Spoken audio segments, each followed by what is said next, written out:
રાજકોટના ન્યારી dam road ઉપર ગત 21 તારીખના રોજ બનેલ અકસ્માતની ઘટનામાં યુવકના મોત બાદ મૃતકના પરિજનો દ્વારા યુવકની લાશ નહીં સ્વીકારવા સહિતની માંગોને લઈ સિવિલ હોસ્પિટલના પીએમ રૂમ ખાતે પહોંચ્યા હતા. મળતી માહિતી મુજબ રાજકોટના તાલુકા પોલીસ સ્ટેશન વિસ્તારમાં 8 દિવસ પહેલા નબીરા કાર ચાલકે પૂરપાટ ઝડપે કાર ચલાવી પરાગ ગોહિલ નામના યુવકને અડફેટે લીધો હતો. આ મામલે પરિવાર દ્વારા આરોપીને બદલી નાખવાનો પણ આરોપ લગાવાયો હતો. ત્યારે આજે સારવાર દરમિયાન પરિવારનો એકનો એક પુત્ર પરાગનું મૃત્યુ થતાં પરિવારમાં ઘેરા શોકની લાગણી ફેલાઈ છે.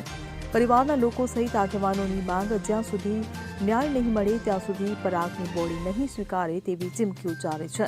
પોલીસ કાફલો પીએમ રૂમ પર પહોંચ્યો હતો. મારું નામ ક્રિસ અમિતભાઈ મેર. પોલીસે એવું નિવેદન આપેલું છે કે ક્રિશભાઈએ નિવેદનમાં જણાવેલું હતું લેખિતમાં કે ભાઈ આ એ જ આરોપી છે.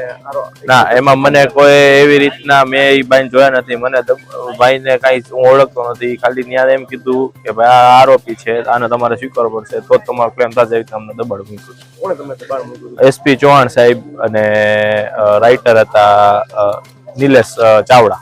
પોલીસે એવું પણ એક નિવેદન આપેલું છે કે પુરાવા છે તે તમને હવે એ લોકોએ આપે રજૂ. ના, પુરાવા અમે છે ને પુરાવા એસપી ચૌહાણ સાહેબને અમે 22 તારીખે જ રજૂ કરી દીધા હતા. અને જ્યારે એ પુરાવા અમારી પાસે હતા ત્યારે એસપી ચૌહાણ સાહેબ અમારી સાથે જ હતા. એસપી ચૌહાણ સાહેબ ને નિલેશ ચાવડા સાહેબ. હવે શું માંગ છે? અમારી માંગ છે કે એને ન્યાય મળે ત્યાં સુધી અમે બોડી અમે ત્યાંથી કલેક્ટ નહીં કરીએ, રિસીવ નહીં કરીએ. અમે શું નામ તમારું? મારું નામ પારુલબેન વિજયભાઈ ચાવડા. પારુલબેન, હવે કઈ રીતની ન્યાયની માંગ કરો છો? ન્યાયની માંગ અમે એવી રીતની કરીએ છીએ કે જ્યાં સુધી અમીર બાપના છોકરાઓની ધરપકડ ના થાય ત્યાં સુધી અમે પરાગ ગોહિલની ડેડ બોડી સ્વીકારશું નહીં. અમને આ રીતનો ન્યાય જોઈ છે.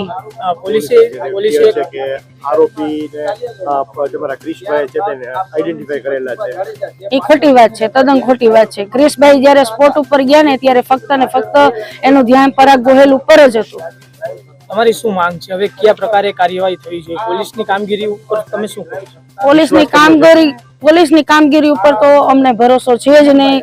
તો જ આટલા દિવસ ગયા હોય અને મારા છોકરાનું જીવન આજે છે નહીં, આજ મારો છોકરો અમારા વચ્ચે છે જ નહીં. આ પોલીસ, જો પોલીસે થોડીક અમને ગરીબ માણસોને મદદ કરી હોત ને તો આજે એ અમીર બાપની ઓલાદ છે ને જેલના સળિયા ગણતા હોત, જેલની અંદર હોત. Bureau report CN24 news. હવે જુઓ દેશ દુનિયાની તમામ ખબરો તમારી આંગળીના ટેરવે. ઉઠાવો મોબાઈલ અને Google Play Store પરથી ડાઉનલોડ કરો અમારી CN24 ન્યૂઝ મોબાઈલ એપ.